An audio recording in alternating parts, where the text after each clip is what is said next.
The little girl's fingers wrapped around his wrist so tight it hurt. Her mouth was open wide, tears streaming down her face, but no sound came out.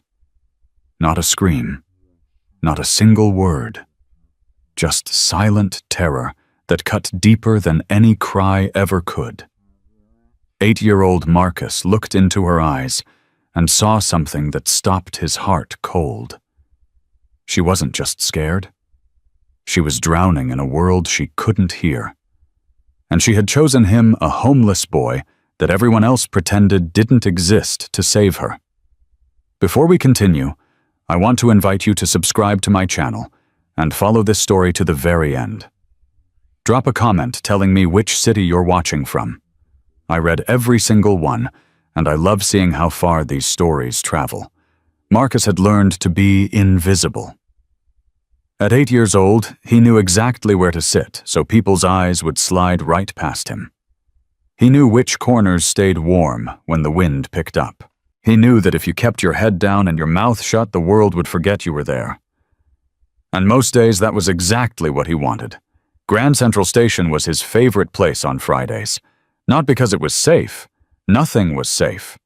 But because the crowds moved so fast that nobody had time to look twice at a skinny kid with dirty sneakers and a backpack held together with duct tape. He pressed his back against the cold pillar near the south exit. His cardboard sign sat folded beside him. He'd stopped holding it up hours ago. People didn't read signs. They just walked faster when they saw them. The station roared with noise. Trains screamed against metal tracks. Shoes slapped concrete in 1,000 different rhythms. Announcements crackled through speakers, garbled and useless. The air tasted like exhaust and hot pretzels and something bitter that Marcus had never been able to name. He was watching the crowd flow past him when he saw her. She was maybe 6 years old, tiny. Her pink backpack hung crooked off one shoulder. Her brown hair had come loose from its ponytail. And she was standing completely still in the middle of the rushing crowd, like a rock in a river. People bumped into her, shoved past her, stepped around her without breaking stride. A businessman nearly knocked her down, didn't even glance back. A woman with a stroller swerved at the last second, muttering something harsh. The girl didn't react. She didn't cry out. She didn't move. That was wrong. Marcus knew that immediately. Kids that age made noise. They screamed for their parents. They threw tantrums. They did something. This girl did nothing. Her chest heaved. Her eyes darted from face to face, desperate and searching. Her mouth opened and closed, but no sound came out. Marcus's stomach twisted. She's looking for someone, he muttered to himself. Someone's coming back for her. He waited. 30 seconds. A minute. The crowd kept flowing. No parent appeared. No adult stopped to help. The girl turned in a slow, panicked circle, her breathing getting faster and faster. "Come on," Marcus whispered. "Somebody notice her. Anybody." Nobody did. The girl's hands started to shake. Her whole body trembled now. She looked like she was about to collapse right there on the concrete floor. And then she saw him. Their eyes met across the chaos. Marcus felt something lock into place, something he couldn't explain. She stared at him like he was the only solid thing in a world that had turned to water. She took one step toward him, then another. Then she was running. Marcus barely had time to react before she crashed into him. Her fingers wrapped around his wrist with surprising strength. Her grip was desperate, shaking, terrified. She squeezed so hard it actually hurt. "Hey," Marcus started. The girl shook her head violently. Tears spilled down her cheeks. Her other hand flew up to her ear, then to her mouth, then gestured wildly at the chaos around them. Marcus's heart stopped. She was pointing at her ears, shaking her head, pointing at her mouth.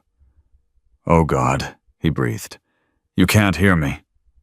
She stared at his lips, trying to read them, but her eyes were too filled with tears to focus. Her chest heaved with silent sobs. Her whole body shook against his arm. Marcus had never felt more helpless in his life. "Okay," he said slowly, even though he knew she couldn't hear him. "Okay. It's okay. I'm not going to leave you." She didn't understand the words, but something in his face must have reached her because her grip loosened just a fraction, just enough to breathe. Marcus looked around desperately. There had to be someone.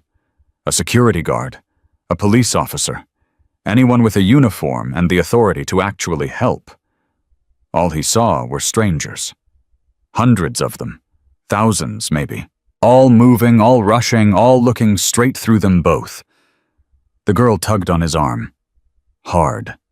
She pointed toward the platforms, then toward the exits, then back toward the crowd, her face twisted with frustration and fear. "I don't understand," Marcus said helplessly. "I don't know what you're trying to tell me."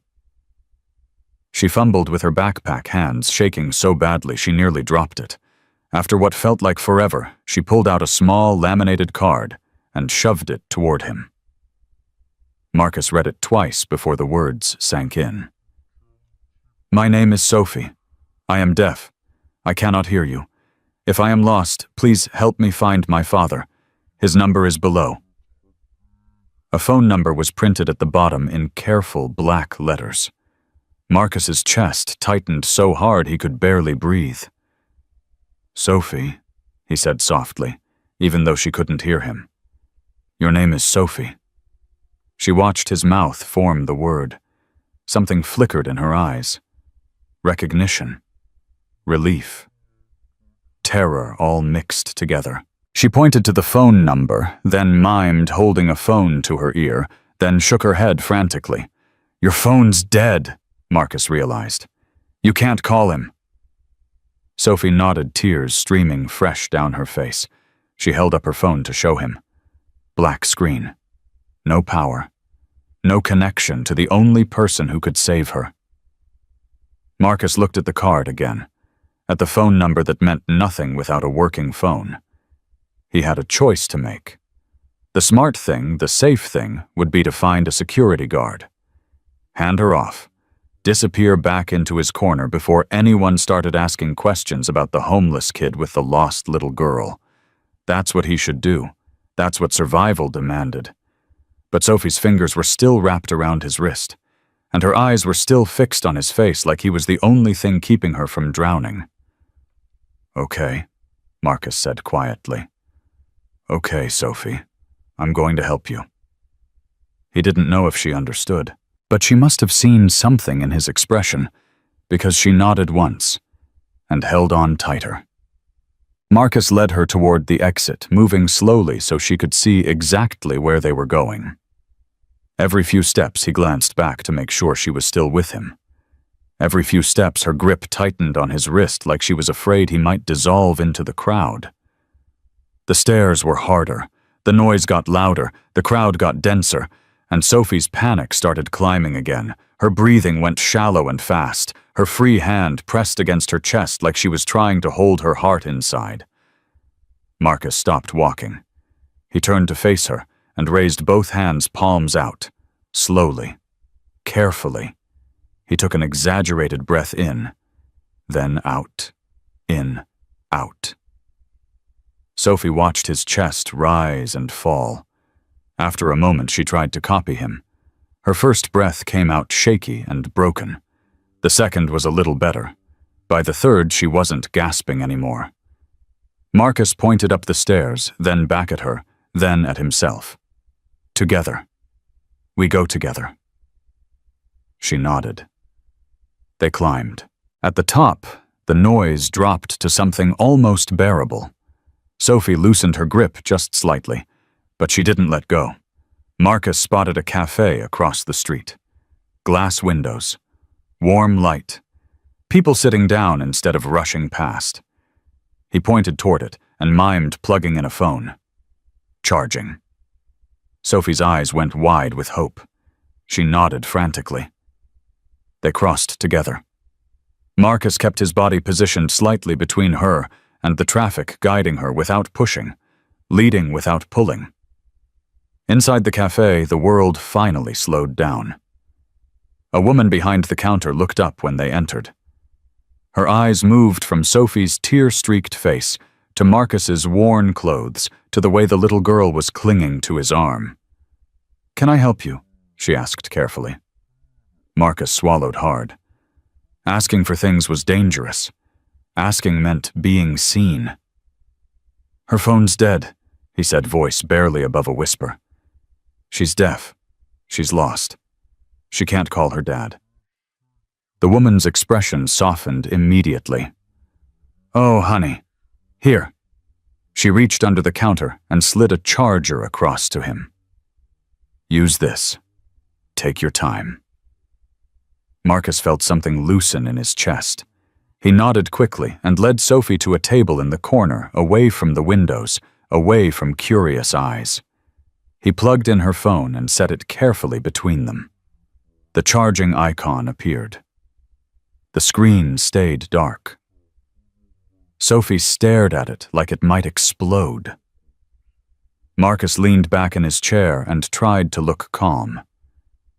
He wasn't calm. His heart was hammering so hard he could feel it in his throat. But Sophie was watching him, and if he panicked, she would too. Minutes passed. The battery icon climbed from 1% to 2% to 5%. Sophie's hands twisted together in her lap. Her legs bounced under the table. Her eyes never left the screen. At 8%, the phone came alive. Notifications flooded in immediately. Missed calls, text messages, voicemails. Dozens of them, all from the same contact, Daddy. Sophie grabbed the phone with both hands. Her fingers flew across the screen, pulling up the contact, hitting the call button. Marcus watched her face as it rang. Once. Twice. Her expression shattered. The call connected. Sophie pressed the phone to her chest so the camera could see her face, and her hands started moving. Fast. Sharp. Desperate. Sign language that Marcus couldn't understand, but the emotion was unmistakable. "I'm here. I'm scared. I'm sorry. I'm sorry. Please, come get me." Marcus couldn't hear the voice on the other end, but he could see Sophie's response. The way her shoulders shook. The way tears poured down her face. The way her hands moved faster and faster, trying to say everything at once. Then she stopped. She looked at Marcus. Then at the phone. Then back at Marcus. She held the phone toward him. He shook his head immediately. "No, I don't." She pushed it closer. Her eyes pleaded. "He wants to talk to you." Marcus's stomach dropped. He took the phone. "Hello?" His voice came out small, childish, exactly what he was. The voice on the other end was tight, controlled. But underneath that control was something razor-sharp. "Who is this?" Marcus swallowed. I'm with your daughter. She's safe." Silence. Long enough that Marcus wondered if the call had dropped. Then, "Where are you?" Marcus told him. "The name of the cafe? The street. The cross street." Another pause. "Stay there." Not a request. A command wrapped in something that sounded almost like begging. "Please, stay there." "Okay," Marcus said. "We'll stay." The line went dead. Sophie grabbed his wrist again immediately. Her eyes searched his face. "They're coming." Marcus nodded. "He's coming." She exhaled so hard her whole body sagged, but she didn't let go of his arm. If anything, she held on tighter. Marcus stared at the phone in his hand, at the contact name glowing on the screen. Daddy. Just that. Just one word. But something about the voice on the other end made Marcus's skin prickle. Something about the way the man spoke, the absolute certainty, the controlled power made him think that whoever was coming for this little girl wasn't just a worried father. He was something more. They waited. Sophie kept her eyes fixed on the door. Every time it opened, she tensed. Every time it was someone else, she slumped. Marcus watched her and tried to figure out what he was going to do when her father arrived. The smart thing would be to disappear. Slip out the back. Become invisible again before anyone started asking questions. But Sophie's fingers were still wrapped around his wrist, and every time he shifted like he might stand, her grip tightened. She was afraid he would leave.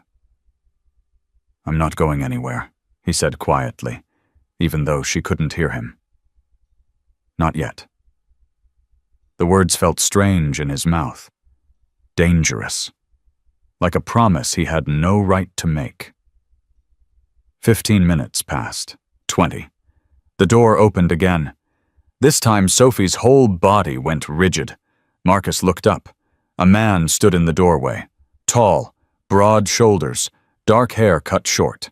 He wasn't wearing anything that screamed danger, just jeans and a leather jacket. But something about the way he held himself made the entire cafe go quiet. His eyes swept the room in one clean motion, taking in exits, threats, vulnerabilities. Then he saw Sophie. Everything about him changed. The hardness didn't disappear. Marcus could still feel it underneath, coiled and waiting. But something softer rose to the surface. Something desperate and relieved and terrified all at once. "Sophie." He said her name like a prayer. Sophie was already moving. She launched herself out of the chair and ran toward him. Silent sobs shaking her whole body. She crashed into his chest hard enough to stagger him. Arms wrapping around his waist, face buried against his jacket. The man dropped to his knees and pulled her close. His hands moved in sign language, fast and fluid and completely different from the hesitant gestures Marcus had been attempting. "I'm here. I've got you. You're safe. You're safe. I've got you." Sophie signed back, her movements jerky with emotion. "I was so scared. I couldn't find you. My phone died. I couldn't hear anything. Everyone kept walking past me. Nobody would stop." The man's jaw tightened. Something dark flickered across his face. But someone stopped. Sophie nodded. She turned and pointed at Marcus. He stopped. "He didn't leave me." The man's eyes lifted. Found Marcus still sitting at the table. Still watching. Still calculating whether it was time to run. Their gazes locked. Marcus had been looked at a lot of different ways in his 8 years. Pity. Disgust. Suspicion. Indifference. He knew all the variations. This was something new. The man wasn't looking at him like a problem to be solved or a threat to be assessed. He was looking at him like Marcus was actually real, like he was actually there, like he mattered. "You stayed," the man said. Not a question. Marcus nodded slowly. "She was scared. She grabbed you." "Yeah. And you didn't pull away." Marcus shook his head. "She needed help." The man studied him for a long moment, taking in the worn clothes, the dirty sneakers, the backpack held together with tape, the fact that Marcus was sitting in a cafe with an empty table in front of him because he couldn't afford to buy anything. Understanding dawned in those dark eyes. Recognition of exactly what Marcus was, exactly where he came from. Most people, when they realized Marcus was homeless, either looked away or looked harder in the way that meant suspicion, that meant calling someone, that meant making him someone else's problem. This man did neither. He stood slowly, keeping one hand on Sophie's shoulder. Then he walked toward the table where Marcus sat frozen. "What's your name?" the man asked. Marcus hesitated. Names were dangerous. Names were power. But Sophie was watching him with those huge, trusting eyes, and somehow that made it impossible to lie. Marcus. Marcus. The man nodded like the name meant something. I'm Victor. Victor Cole. He extended his hand, not demanding a shake, just offering. Marcus stared at it for a long moment. Then slowly he reached out and took it. Victor's grip was firm, but not crushing. Warm, but not suffocating. It lasted exactly long enough to mean something, and then it was gone. Thank you, Victor said quietly, for staying with her. Marcus shrugged, uncomfortable with gratitude. I didn't do anything special. You did exactly what you needed to do, Victor said. That's always special. Sophie tugged on her father's sleeve and signed something rapid fire. Victor watched her hands, then nodded. She says you moved slowly so she could see where you were going, he translated. She says you looked at her when everyone else looked through her. Marcus's throat tightened. He didn't know what to say to that. Victor pulled out a chair and sat down across from him. Sophie immediately moved to stand beside Marcus, her hand resting lightly on his shoulder, like she was afraid he might vanish if she wasn't touching him. Here's what's going to happen, Victor said calmly. We're going to sit here for a few minutes. You're going to drink something warm. My daughter is going to calm down, and then we're going to figure out what comes next. Marcus tensed. I'm not offering charity, Victor interrupted gently. I'm offering a thank you. There's a difference. Marcus didn't know how to argue with that. Victor signaled to the woman behind the counter. A few minutes later, 3 hot chocolates appeared on the table. Marcus wrapped his hands around the warm cup and tried to remember the last time someone had bought him something without expecting payment. He couldn't. Sophie sat down next to him so close their shoulders almost touched. She signed somethings to her father, and Victor's expression flickered with something Marcus couldn't read. She wants to know if you're okay, Victor translated. She's worried about you. Marcus blinked. She's worried about me. Victor's mouth curved slightly. That's Sophie. Always worrying about everyone but herself. Sophie poked Marcus's arm to get his attention. When he looked at her, she pointed to his hot chocolate, then mimed drinking, then gave him a stern look that was almost comical on her small face. Drink. Despite everything, Marcus felt his lips twitch toward a smile. He took a sip. It was the best thing he'd tasted in weeks. They sat in silence for a while. The cafe hummed around them. Outside, the city kept moving, oblivious to everything that had happened. Finally, Victor spoke again. How old are you, Marcus? 8. Where are your parents? The question hit like a punch. Marcus's hand tightened on his cup. Gone, he said flatly. Victor didn't flinch. Gone how? Just gone. Most adults pushed when you gave them an answer like that. They pried, they prodded, they demanded details like they had a right to your pain. Victor just nodded. How long have you been on your own? Marcus calculated. A while. Define a while. Long enough. Victor studied him for a long moment. Marcus braced himself for the questions that always came next. The where do you sleep and have you talked to anyone, and we should really call someone. Instead, Victor said something that knocked the ground out from under him. You're good at being invisible, aren't you? Marcus's breath caught. Yeah, he whispered. I am. That's how you survive. It wasn't a question, but Marcus nodded anyway. Victor leaned back in his chair. Here's the thing about being invisible, Marcus. It works until it doesn't. And then you need people, whether you want them or not. Marcus's jaw tightened. I do fine alone. I believe you, Victor said.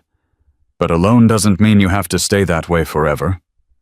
Sophie tugged on her father's sleeve again. She signed something quick and urgent. Victor's eyebrows rose. He signed back, then turned to Marcus. She wants to know if you have somewhere to go tonight. Marcus's stomach dropped. There it was. The pivot. The moment where concern turned into control. I have places, he said carefully. Places, Victor repeated.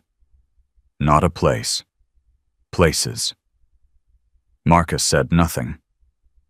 Sophie signed again, more insistently this time. Victor listened, then sighed. She's asking if you would come with us, he said. Just for tonight. Somewhere warm. Somewhere safe. No. The word came out harder than Marcus intended. Sophie flinched. Marcus felt immediately terrible. He softened his voice. I mean, no thank you. I'm okay, really. Victor held up a hand. I'm not going to force you. That's not how this works. How what works? Victor paused, considered his words carefully. Sophie grabbed your hand because she trusted you, he said slowly. She doesn't do that. Not with strangers. Not ever. So whatever she saw in you, whatever made her reach out, that matters to me. Marcus didn't know what to say.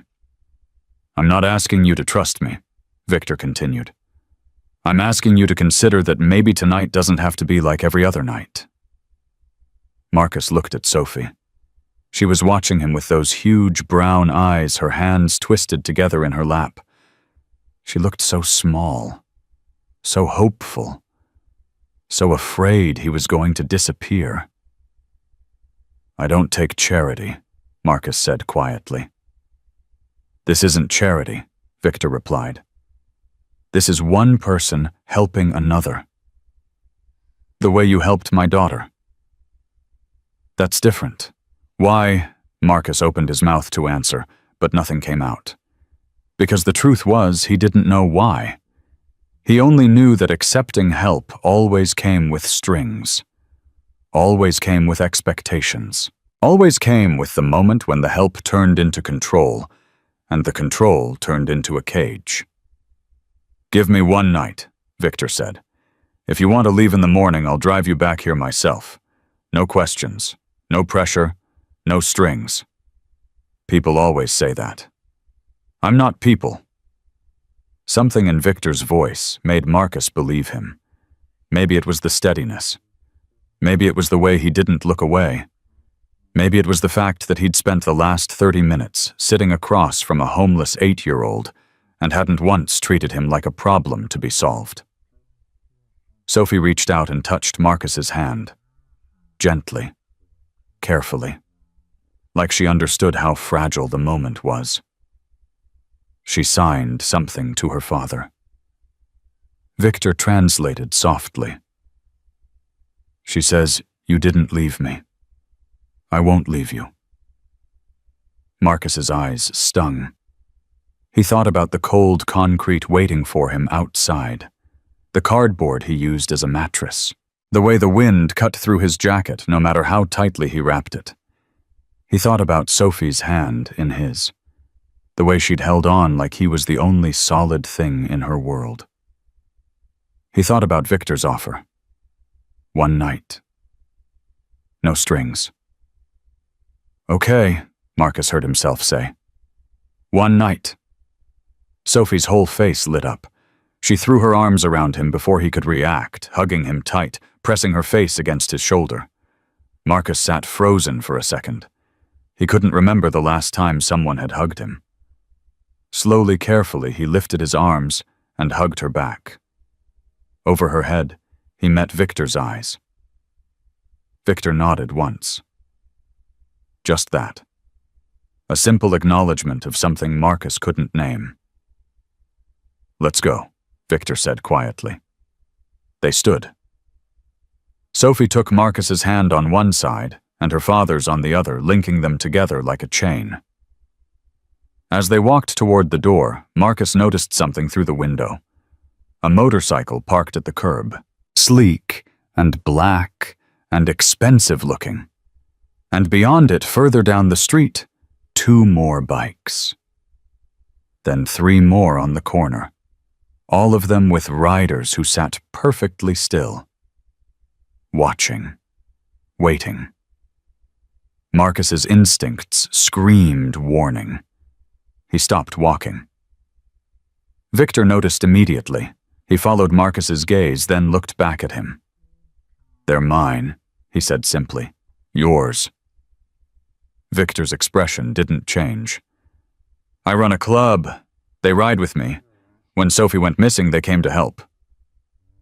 Marcus stared at the bikers, at their leather jackets, at the way they held themselves alert, dangerous, ready for anything.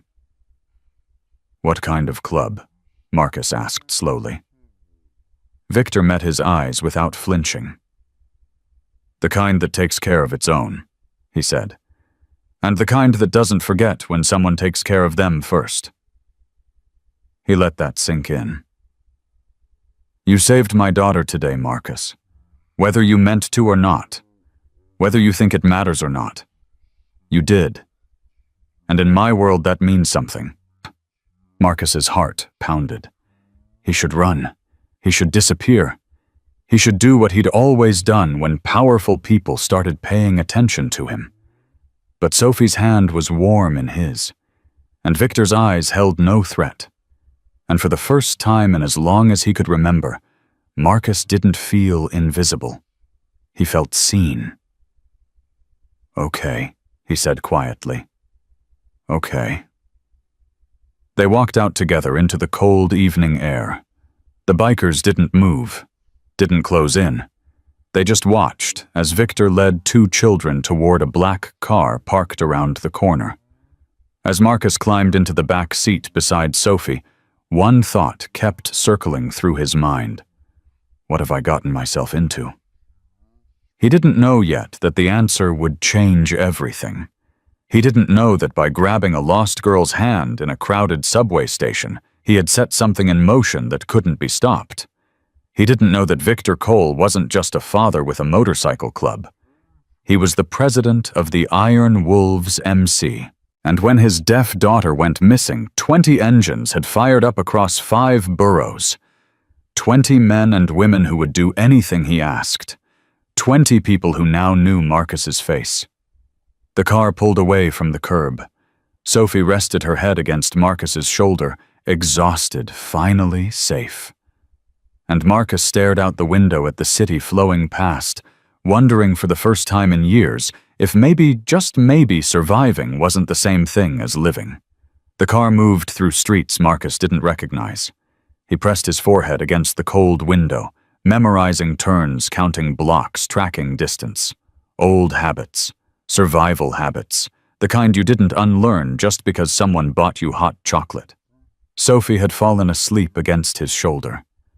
Her breathing was slow and steady now, her fingers still loosely wrapped around his sleeve, even in sleep.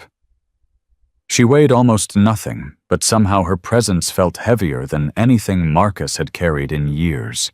Victor drove in silence. He didn't play music, didn't make small talk, didn't fill the quiet with empty words the way most adults did when they were nervous. Marcus appreciated that more than he could say.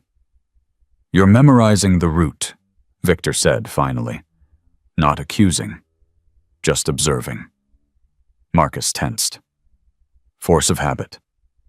"Good habit." Victor glanced at him in the rearview mirror. "Always know your exits.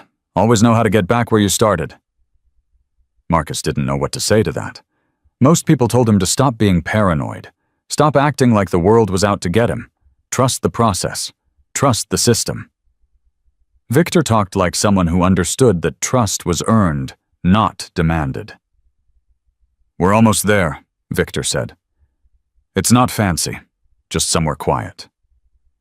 Where's there? A place I use when I need to think. No cameras, no uniforms. No one asking questions you don't want to answer." Marcus's jaw tightened. That sounds like something a kidnapper would say. Victor laughed. Actually laughed. The sound was rough and genuine and completely unexpected. Fair point, he admitted. But if I wanted to kidnap you, I wouldn't have let you memorize the route. Marcus considered that. It was true. Victor had made no effort to hide where they were going. No blindfolds. No threats. No locked doors. "Why are you doing this?" Marcus asked quietly. Victor was silent for a long moment. When he spoke, his voice was different. Softer. Raw. "Because 20 years ago, someone did it for me." Marcus waited for more. It didn't come. The car slowed and pulled into a narrow alley behind a brick building that looked like it had been standing since before Marcus's grandparents were born. Victor cut the engine and sat there for a second, hands still on the wheel. "Here's how this works," he said. "We go inside. Afi sleeps in a real bed. You get fed. And in the morning you decide what happens next. Not me. You. And if I decide to leave right now," Victor turned to look at him, "then I drive you wherever you want to go. No arguments, no guilt, no strings." Marcus studied his face, searching for the lie. The catch. The moment where the kindness revealed its price. He found nothing. "Okay," Marcus said slowly. "Okay." Victor nodded and got out of the car. He opened the back door carefully, lifting Sophie into his arms without waking her. She stirred slightly, then settled against his chest with a small sigh. Marcus followed them inside. The building was warm. That was the first thing Marcus noticed. Actually warm, not the kind of warmth you had to huddle close to a vent to feel. The second thing he noticed was the quiet. Deep and solid. And real. The city felt far away here, like it existed in a different world entirely. A woman appeared in a doorway. Silver hair. Calm eyes. She took one look at Sophie sleeping in Victor's arms and nodded once. "The blue room is ready," she said. "I'll bring extra blankets." She didn't ask questions. Didn't demand explanations. Didn't look at Marcus like he was a problem that needed solving. Victor carried Sophie down a hallway and through a door. Marcus stayed in the main room, unsure whether he was supposed to follow. The woman returned with blankets draped over her arm. She stopped when she saw him standing there, awkward and uncertain. "You're Marcus," she said. Not a question. "How do you know my name?" Victor called ahead. She set the blankets on a chair. "I'm Ruth. I run this place." "What place is this?" Ruth smiled. "Somewhere safe. That's all that matters right now." Marcus didn't trust smiles. But Ruth's felt different, like she'd seen enough hard things that she didn't waste smiles on anything that wasn't real. "Are you hungry?" she asked. Marcus's stomach answered before he could. A loud, embarrassing growl that made his face flush hot. Ruth nodded like that was exactly what she expected. "Sit. I'll bring food." She disappeared before Marcus could argue. He stood alone in the quiet room, heart pounding, every instinct screaming at him to run. This was too easy. Too kind. Too good. Things this good always had a cost. Always. But his legs wouldn't move. Victor appeared in the doorway. "She's out cold. Probably won't wake up until morning." Marcus nodded stiffly. Victor crossed the room and sat in a chair across from him. He didn't sit too close, didn't crowd the space, just settled in like he had all the time in the world. "You're waiting for the catch," Victor said. Marcus flinched. "What? The moment where I tell you what I really want, what you owe me, what this kindness is going to cost." Marcus said nothing. His silence was answer enough. Victor leaned back. I get it, I do. You've been let down enough times to know that help usually comes with hooks. That people who say they want to save you usually want to control you. So what do you want? Nothing. Nobody wants nothing. Victor's mouth curved slightly. Okay. You want the truth? I want my daughter to stop having nightmares about getting lost. I want her to know that the world isn't as cruel as it felt today. I want her to remember that when she was terrified and alone, someone chose to stay. Marcus's throat tightened. That's about her, not me. It's about both of you. Victor leaned forward. You gave her something today, Marcus. Something I couldn't give her because I wasn't there. You gave her proof that strangers can be kind, that asking for help doesn't always end in pain. I didn't leave. That's all. That's everything. The words hit Marcus harder than a fist. He looked away, blinking rapidly, refusing to let anything show. Ruth returned with a plate of food. Sandwich. Apple. Cookies that smelled like they'd come out of the oven minutes ago. She set it on the table beside Marcus and left without a word. Marcus stared at the food. His stomach cramped with hunger, but his hands wouldn't move. Eat, Victor said gently. There's more where that came from. Nobody's counting. Marcus picked up the sandwich, took a bite. The bread was soft and fresh, and so different from the stale scraps he usually found that tears pricked his eyes without warning. He ate too fast. He knew it. But he couldn't stop. Victor watched without comment. When Marcus finished, he slid the plate of cookies closer. So, Victor said, do you want to tell me how an 8-year-old ended up alone in Grand Central Station? Marcus's hand froze halfway to a cookie. You don't have to, Victor added quickly. I'm not asking for your life story. I'm asking because I want to understand, because my daughter is going to ask about you tomorrow, and I want to be able to answer honestly. Marcus considered lying. Considered giving the vague non-answers that usually made adults stop pushing. But Victor had been honest with him. Brutally, uncomfortably honest. And somehow that made Marcus want to return the favor. My mom left when I was 5, he said quietly. Just left. One day she was there, next day she wasn't. My dad tried for a while, but he wasn't good at it. Wasn't good at anything except drinking. Foster care happened when I was 6. 3 different houses in 2 years. The last one? He stopped. His throat closed around the words. Victor waited. The last one wasn't good, Marcus finished. So I left. Been on my own since then. How long? 8 months. Victor's expression didn't change, but something flickered in his eyes. Something that looked like anger, but not at Marcus. 8 months, Victor repeated. Alone, at 8 years old. I'm almost 9. That doesn't make it better. Marcus shrugged. It's just how it is. It shouldn't be. Yeah, well. Marcus reached for a cookie. Lot of things shouldn't be. Silence stretched between them. Heavy, but not uncomfortable. Like Victor was giving the words room to breathe instead of rushing to fill the space with platitudes. Finally, Victor spoke again. There are people who would want to help you. Social workers. Programs. Systems designed for kids in your situation. Marcus laughed bitterly. Systems, right. You don't trust them. Do you?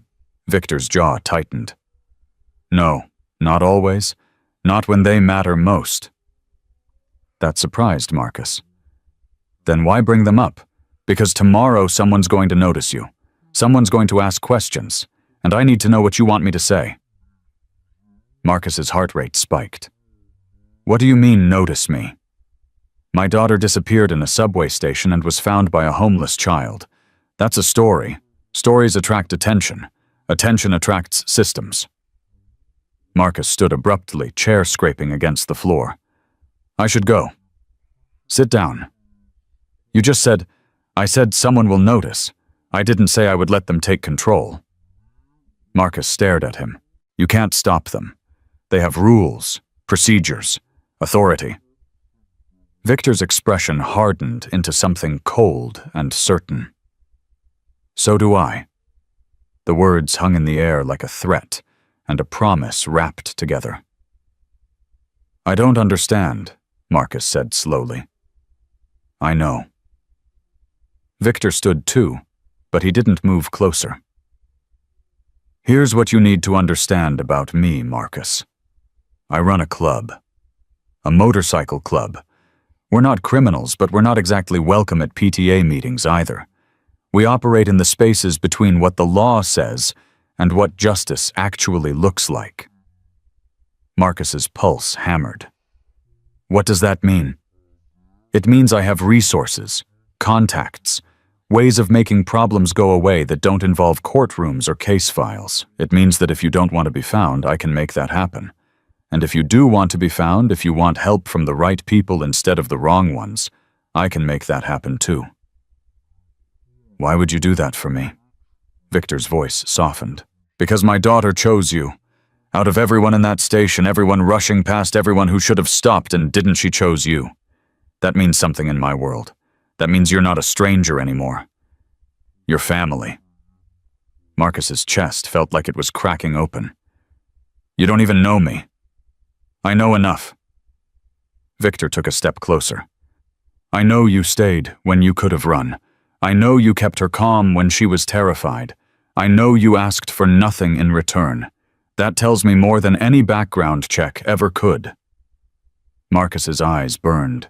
He blinked hard, refusing to cry in front of this man he barely knew.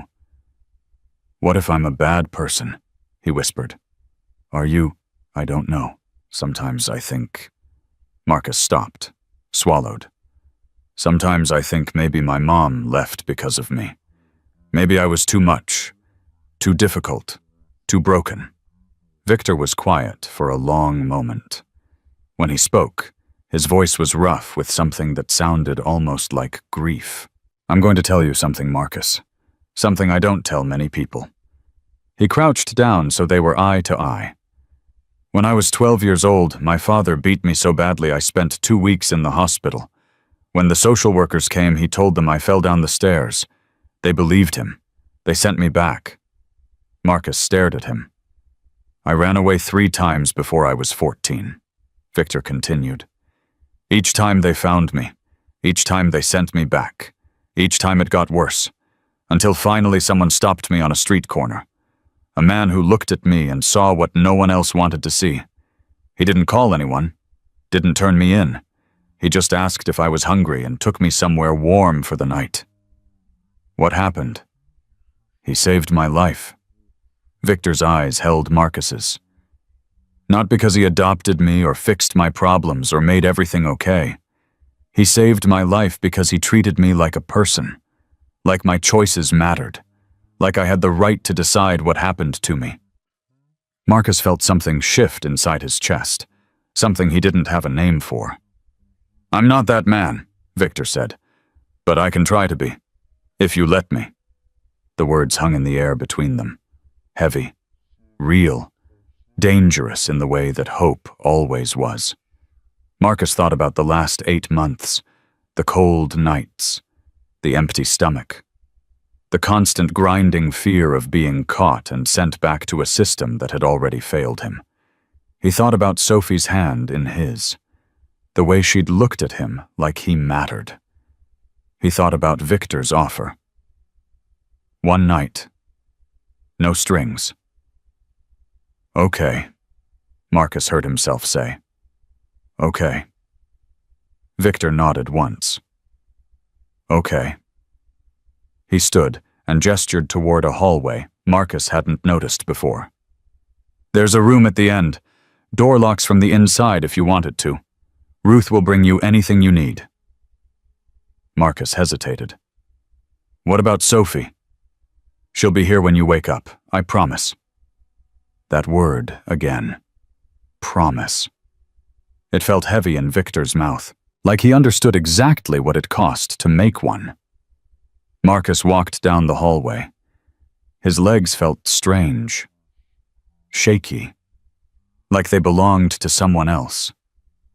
The room at the end was small and plain, a bed with clean sheets, a lamp on a table, a door that locked from the inside just like Victor said.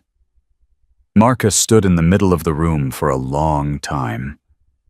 He didn't know what to do with space that was meant for him, didn't know how to exist in a place where he wasn't hiding or running or waiting for something bad to happen. Eventually, exhaustion won. He sat on the edge of the bed, then lay down, then pulled the blanket over himself and stared at the ceiling. The door was unlocked. He could leave whenever he wanted. But for the first time in 8 months, Marcus didn't want to leave. He closed his eyes and let himself sink into the warmth. His body relaxed inch by inch, tension draining away like water through cracks in concrete.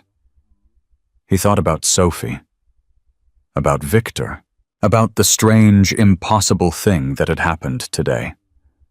He thought about the word Victor had used. Family. It felt like a lie, like a trick, like something that would disappear the moment he reached for it.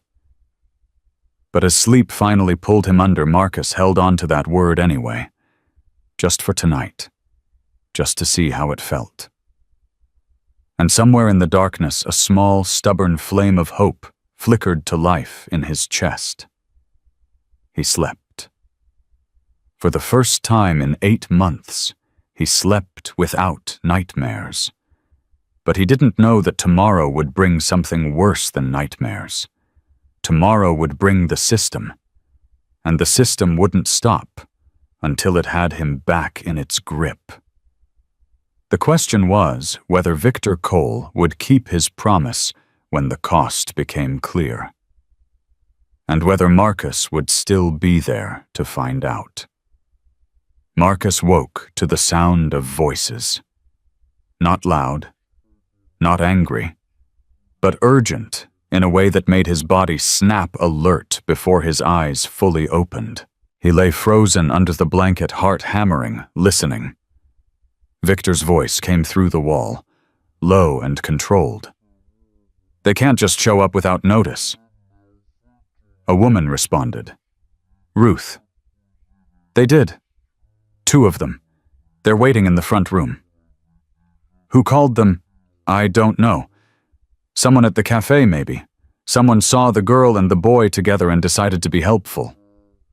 Marcus's blood turned to ice. They found him.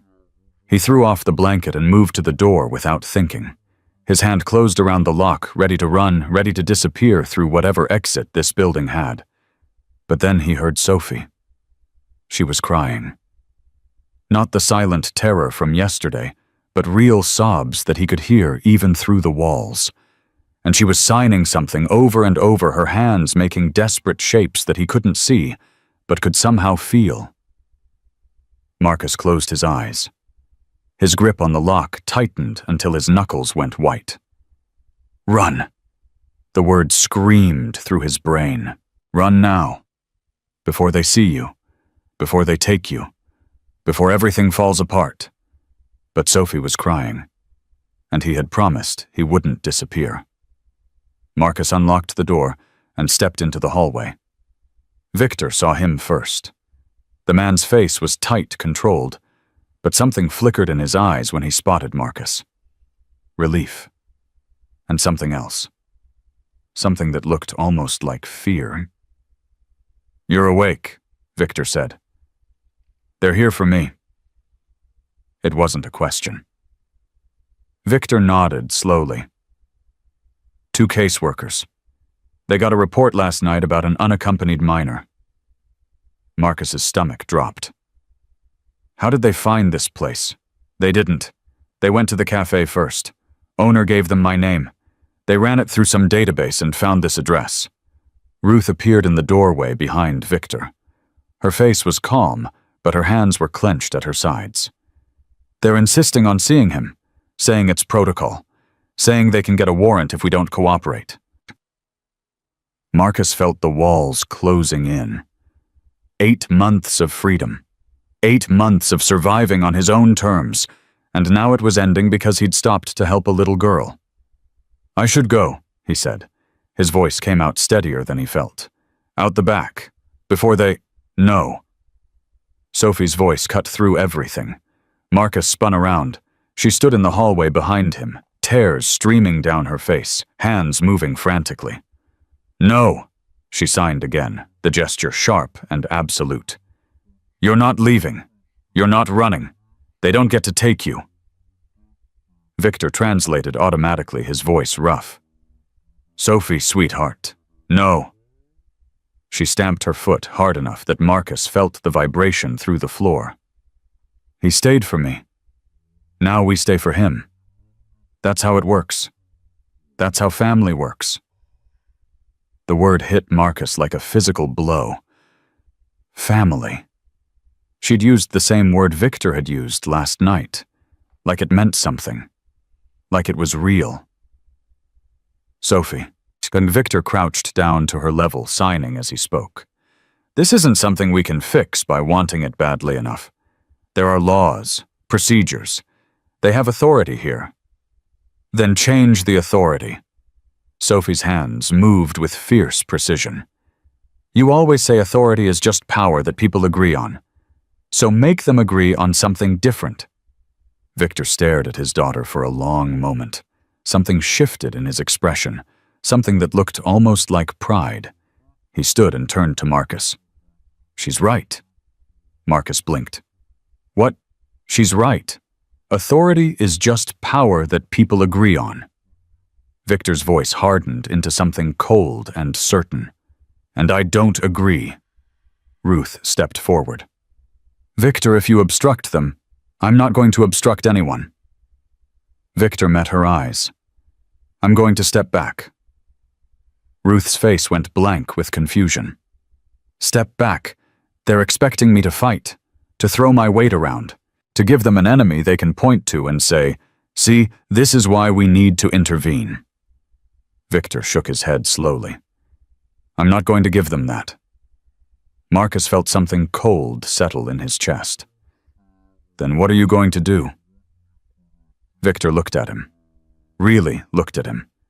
Eye to eye, man to boy, equal to equal. "I'm going to let you fight." The words hung in the air like a blade. "Me," Marcus's voice cracked. "I'm 8 years old. They won't listen to me."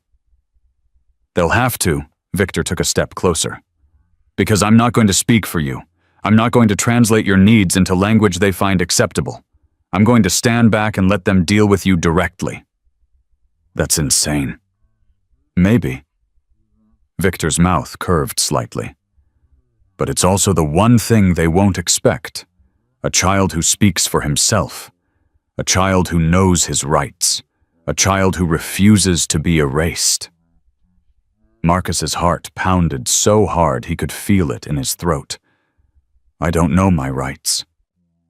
"Yes, you do." Victor's voice softened. "You know you have the right to say no. You know you have the right to be heard. You know you have the right to exist without someone else deciding what that looks like. Those aren't real rights. Those are just words. Words are how rights start." Victor put a hand on Marcus's shoulder. Light, brief, gone before it could feel like pressure. "Everything else is just enforcement." Sophie pushed past her father and grabbed Marcus's hand. Her fingers wrapped around his the same way they had in the subway station. Desperate, determined, unbreakable. She signed something to him, slow and clear so he could understand even without knowing the language. "You didn't leave me. I won't leave you." Marcus felt tears prick his eyes. He blinked them back furiously. "Fine," he said. "Fine. I'll talk to them." Victor nodded. Ruth, bring them to the main room. Give us 2 minutes. Ruth hesitated, then disappeared down the hallway. Victor turned to Marcus one more time.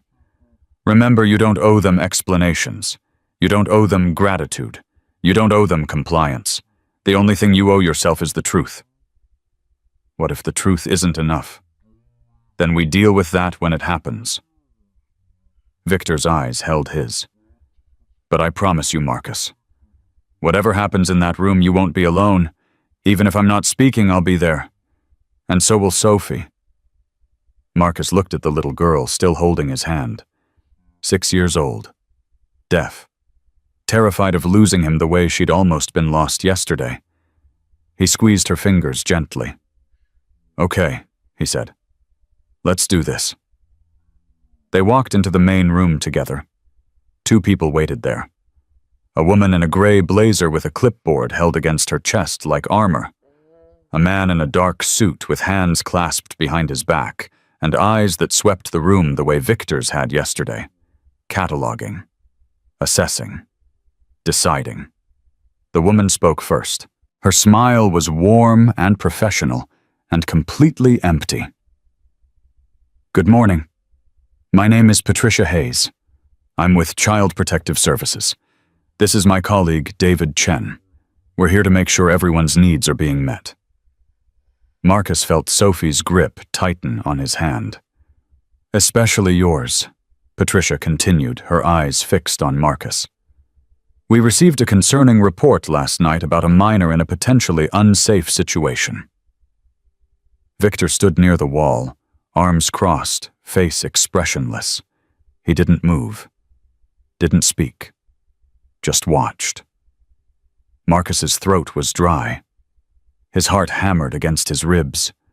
Every instinct screamed at him to look at Victor, to wait for the adult to take over, to let someone else handle this.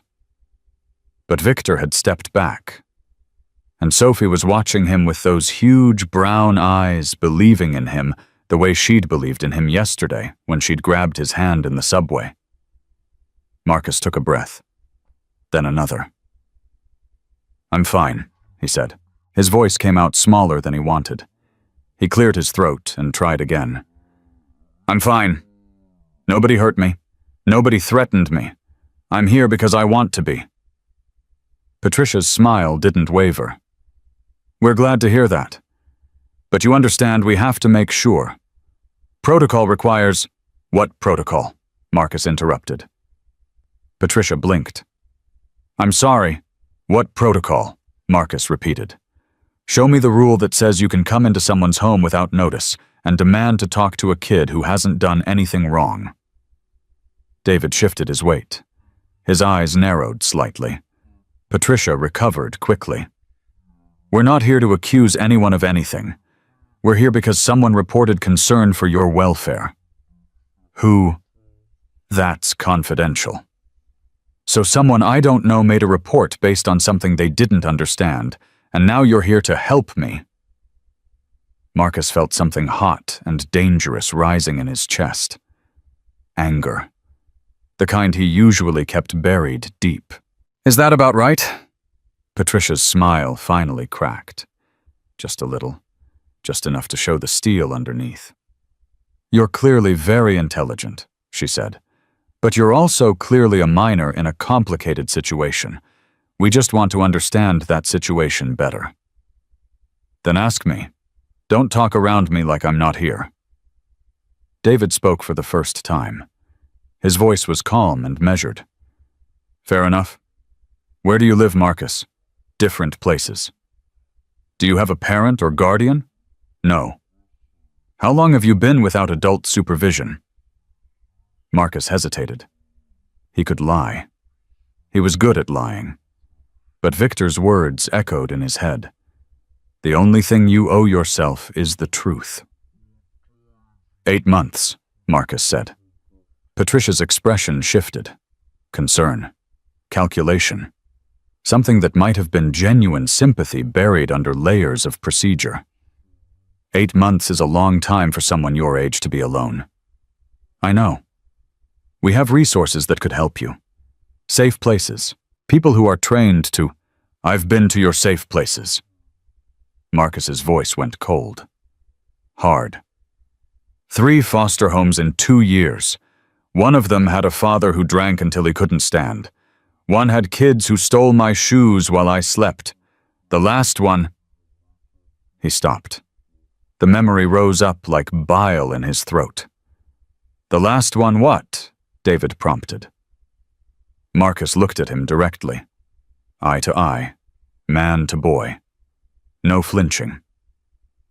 The last one is why I left. Silence filled the room. Heavy. Suffocating. Patricia recovered first. I'm sorry you had those experiences. Not all placements are. You don't get to be sorry. Marcus felt Sophie squeeze his hand tighter. You get to listen. I'm not going back into a system that already failed me 3 times. I'm not going to a group home where older kids run the hallways and adults pretend not to notice. I'm not going anywhere I don't choose to go. David's jaw tightened. You're 8 years old. You don't get to make those choices. Then who does? Marcus shot back. You don't know me. You don't know what I need. You know paperwork. You know boxes to check. You know procedures that make you feel like you're helping while kids fall through the cracks. Patricia held up a hand. Let's all take a breath here. No one is forcing anyone to do anything today. We're just having a conversation. No. Marcus shook his head. You're having an assessment. You're deciding whether I'm stable enough to leave alone or problematic enough to remove. Those are the only 2 options you see. That's not... It is. Marcus took a step forward. Sophie moved with him, still holding his hand. I've seen it before. I know how this works. You write something on that clipboard and suddenly my life isn't mine anymore. Suddenly I'm a case number, a placement problem, a kid who needs to be managed. He felt tears threatening again and forced them back. But I'm not a problem, he continued. I'm a person. I have thoughts and feelings and reasons for every choice I've made. And none of you ever ask about those.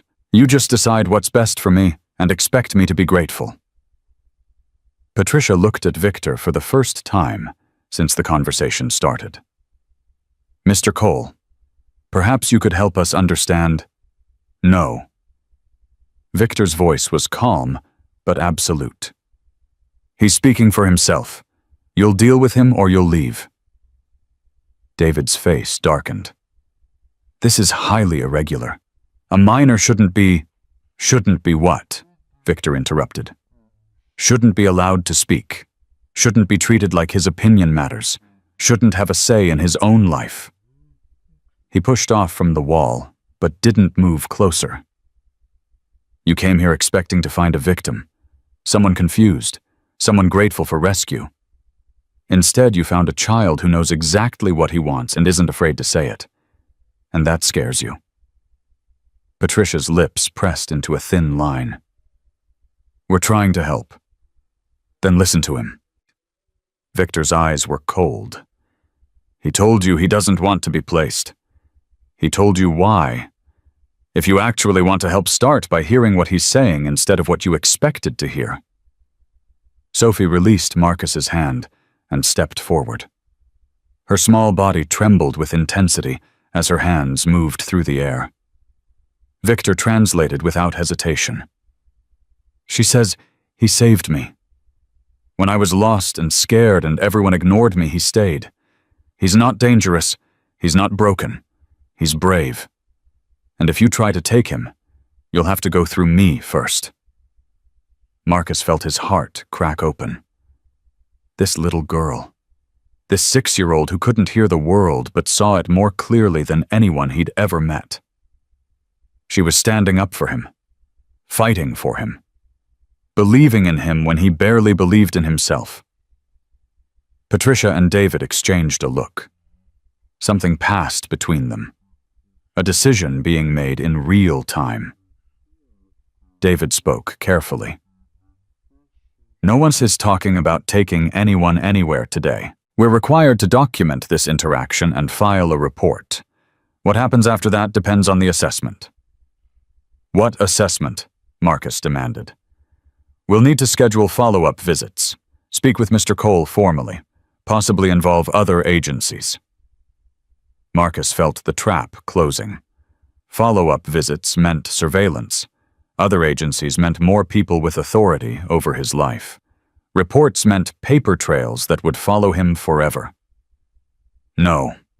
The word came out hard and absolute. David raised an eyebrow. "I'm sorry." "I said no." Marcus's voice didn't waver. "No follow-up visits unless I agree. No reports without me seeing what you write. No other agencies unless I'm in the room when you call them." Patricia almost laughed. "That's not how this works." "Then change how it works." Silence stretched tight as a wire about to snap. Victor spoke quietly. "He's not refusing help. He's refusing a process that excludes him from decisions about his own life. That's not unreasonable. That's not defiant. That's a child who's learned that survival means staying in control." Patricia turned to him. "And what exactly is your role here, Mr. Cole? You're not his guardian. You're not his family. By what authority are you?" "By the authority of being asked." Victor's voice cut through her words like a blade. "He's here because my daughter chose him, because he chose to stay, because for the first time in 8 months, someone offered him a door instead of a cage." He took a step forward now. Just one. But the air in the room shifted. "You want to know what my role is? I'm the person who's going to make sure he gets heard. Not by me, not through me. By himself on his own terms.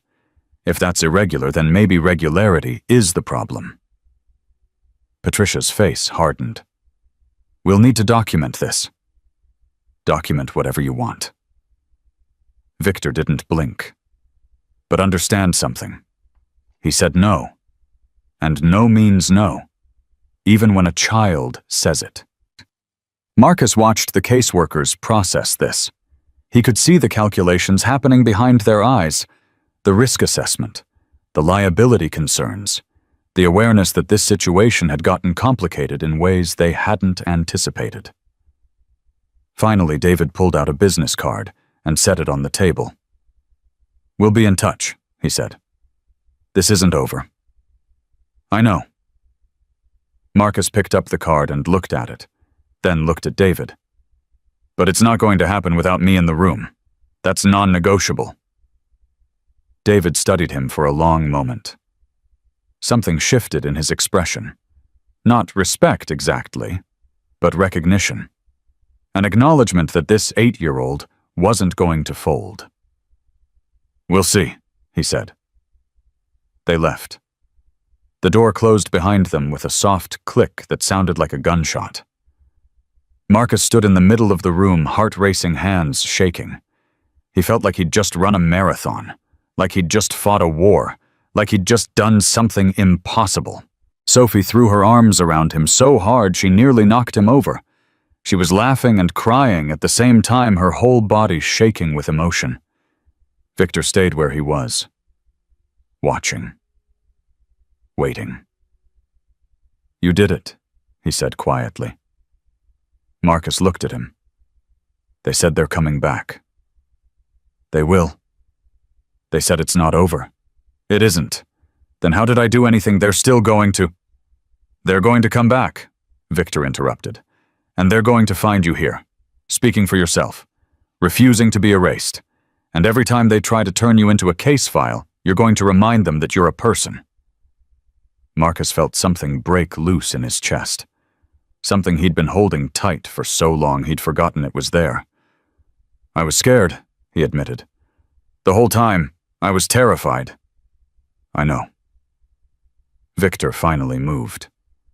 He crossed the room and crouched down so they were eye to eye. "Being brave doesn't mean not being scared. It means being scared and doing it anyway." Sophie pulled back just enough to sign something to her father. Victor smiled. "She says you sounded like a lawyer." Marcus laughed. The sound surprised him, rough and real and completely unexpected.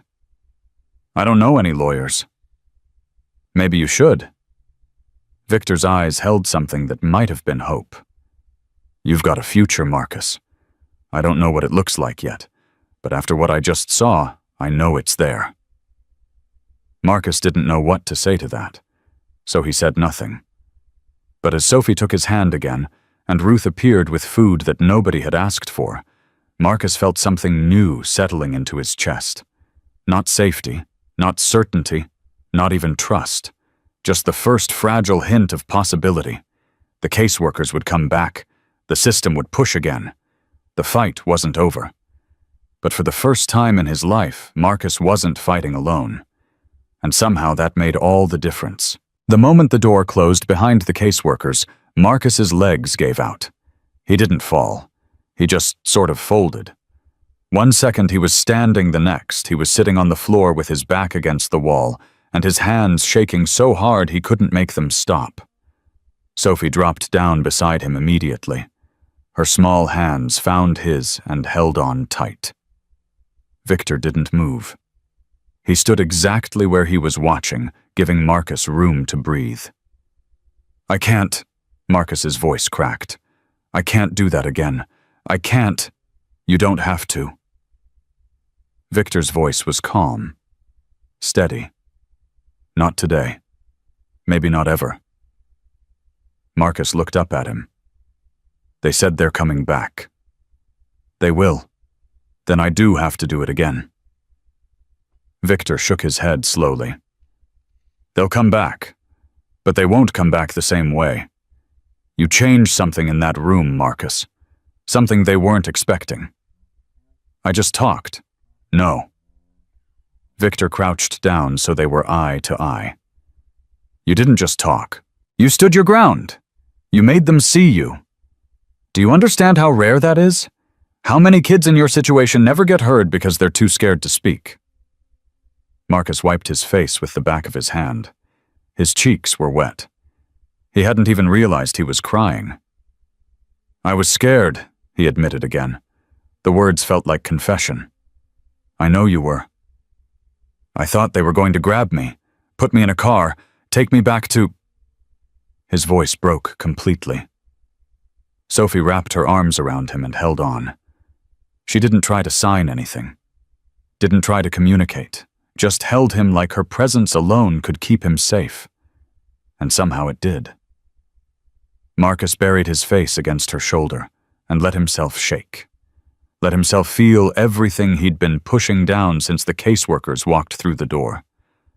The terror. The rage. The desperate clawing hope that maybe, just maybe, this time would be different. Victor stayed where he was.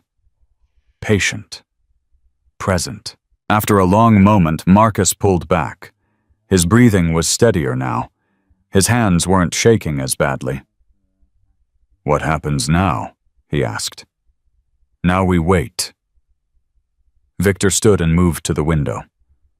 They'll file their report. They'll talk to their supervisors. Someone will decide whether to push forward or back off.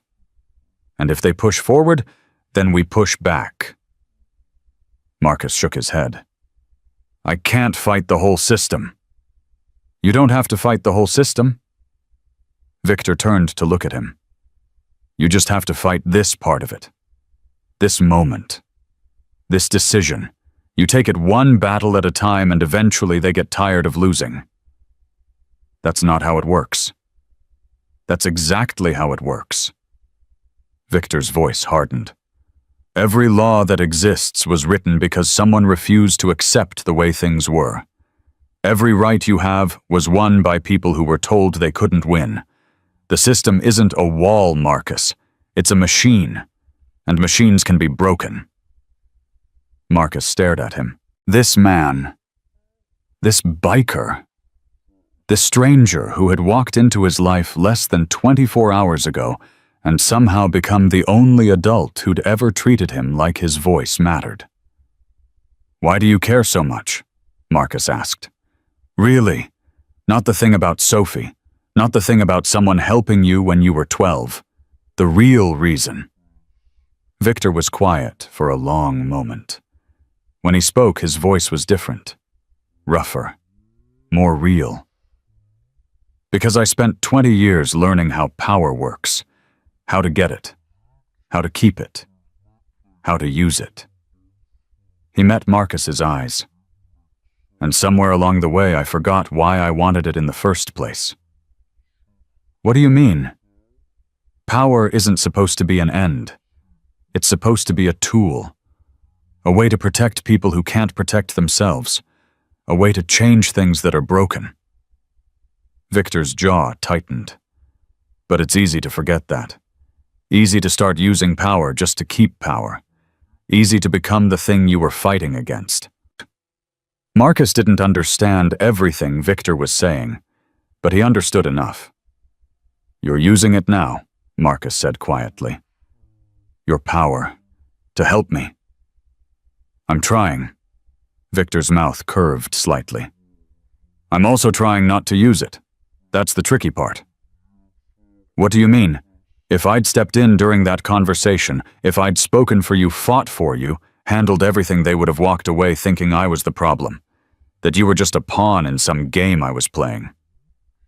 Victor shook his head. "But I didn't. I stepped back. And now they have to deal with the fact that an 8-year-old child looked them in the eye and said, 'No.'" Marcus felt something shift in his chest. Understanding, or the beginning of it. "You gave me the space to fight," he said slowly. "I gave you the space to exist." Victor's voice softened. "The fighting was all you." Sophie tugged on Marcus's sleeve.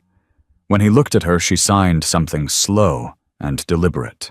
"She says you sounded like you'd been waiting your whole life to say those things," Victor translated. Marcus laughed softly. "Maybe I was." The rest of the morning passed in strange silence. Ruth brought food. Sophie refused to leave Marcus's side. Victor made phone calls in the other room, his voice a low murmur that Marcus couldn't quite make out. Around noon, there was a knock at the door. Marcus's whole body went rigid. Victor appeared in the doorway of the main room, face unreadable. "It's not them." "Then who?" "Someone I asked to come." Victor opened the door. A woman stood on the threshold. Mid-40s, sharp eyes, plain clothes that somehow looked more expensive than they appeared. She carried a thin briefcase and moved like someone who was used to being underestimated. "Marcus," Victor said, "this is Diana Reyes. She's a lawyer." Marcus's stomach dropped. "I don't need a lawyer." "Everyone needs a lawyer." Diana's voice was crisp and clear. "The question is whether you get a good one or a bad one." She stepped inside and set her briefcase on the table. "I'm a good one." Victor nodded to Ruth, and the older woman slipped out quietly. Sophie stayed exactly where she was pressed against Marcus's side. "Victor gave me the summary," Diana said, pulling out a folder. "CPS visited this morning. You refused placement. They threatened follow-up." "I didn't refuse placement. I refused to be placed without my consent." Diana's eyebrows rose. She looked at Victor. "You weren't kidding." "I never kid about this." Diana turned back to Marcus. Her expression shifted. Not softer exactly, more focused. "Let me tell you something, Marcus. In the eyes of the law, you're a minor. That means adults make decisions for you. That's how the system is designed. Parents, guardians, caseworkers, judges, all of them have authority over your life." Marcus's jaw tightened. "I know. But here's the thing most people don't tell you." Then Diana leaned forward. "Authority isn't absolute. It can be challenged. It can be limited. It can be redirected. And sometimes, when you have the right representation, it can be completely neutered." "What does that mean?" "It means I can file papers today that make it very difficult for CPS to take any action without a full hearing. A hearing where you would have the right to speak, the right to present evidence, the right to be represented. Marcus stared at her. You can do that. I can do a lot of things. Diana smiled. The question is, do you want me to? Marcus looked at Victor. You called her. I told you I had resources. Diana is one of the best child advocacy lawyers in the state. She doesn't work for me. She works for kids who don't have anyone else in their corner. I don't have money. Diana waved her hand dismissively. I don't need your money. I need your story. I need your voice. I need you to keep doing exactly what you did this morning. I don't understand. Marcus felt his head spinning. Why would you help me for free? Diana was quiet for a moment. When she spoke, her voice was different, heavier. When I was 16, I was in the system. Foster care, group homes, the whole thing. She met his eyes. I know what it feels like to have people decide your future without asking what you want. I know what it feels like to be a case number instead of a person.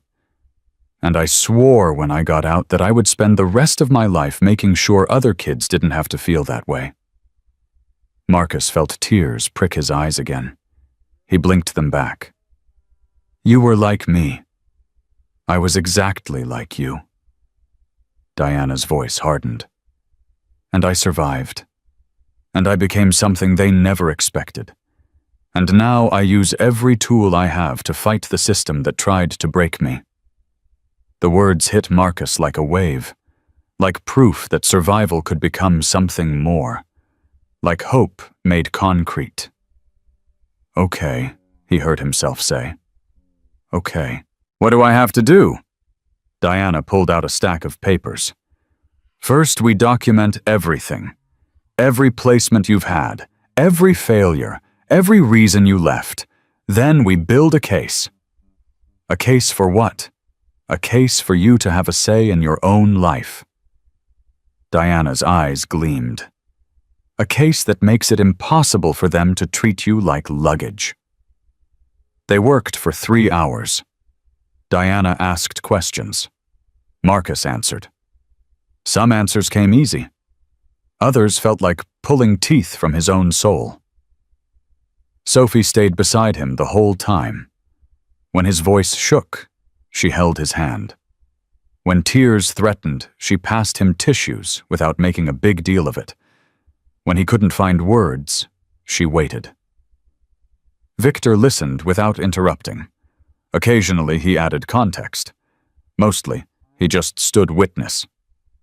By mid-afternoon, Diana had filled an entire folder with notes. She closed it with a satisfied snap. This is good, she said. This is really good. You've given me everything I need.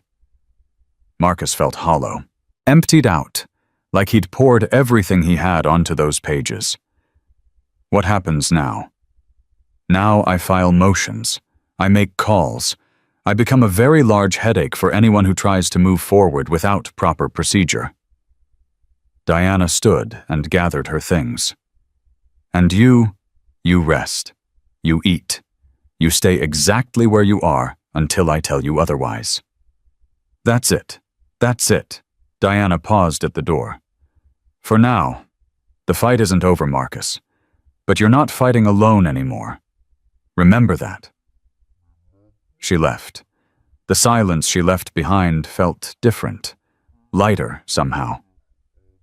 Sophie signed something to her father. Victor smiled. She wants to know if you're hungry.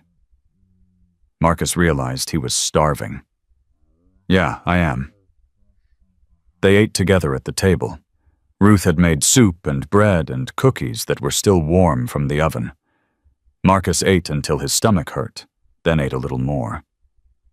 Sophie watched him with something that looked like satisfaction, like feeding him was its own kind of victory.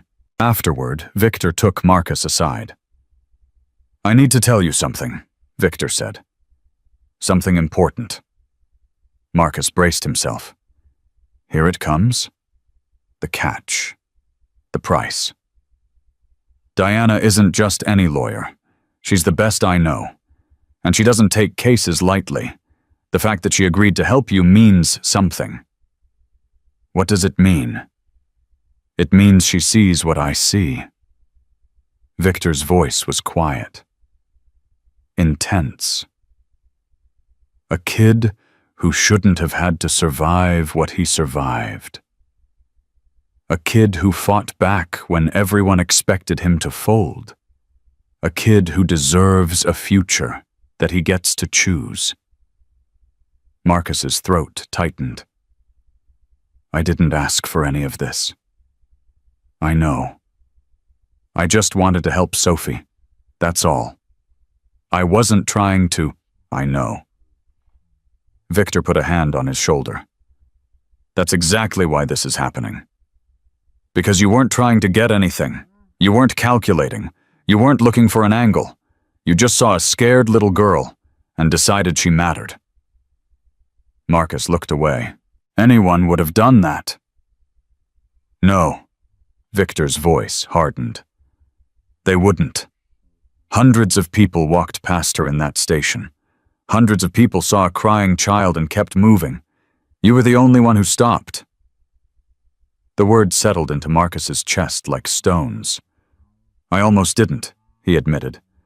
I almost stayed invisible. But you didn't. No. Why? Marcus thought about it. Really thought. Because, his voice trailed off. He tried again. Because I know what it feels like. To be invisible. To need help, and have everyone pretend you're not there. I couldn't do that to her. I couldn't be one of those people. Victor nodded slowly. That's the difference, Marcus. That's what separates the people who change things from the people who just watch them happen. You felt something and you acted on it. Most people feel things and find reasons not to act. Sophie appeared beside them. She'd been watching from across the room. Now she signed something to her father, her expression serious. Victor translated. She says, he didn't save me because he's brave. He saved me because he's kind. That's better. Marcus felt something crack open in his chest. I'm not kind, he protested. I didn't think about it. I just moved. That's what kindness looks like. Victor's voice softened. Kindness isn't a calculation. It's instinct. And you have good instincts, Marcus. Better than most adults I know.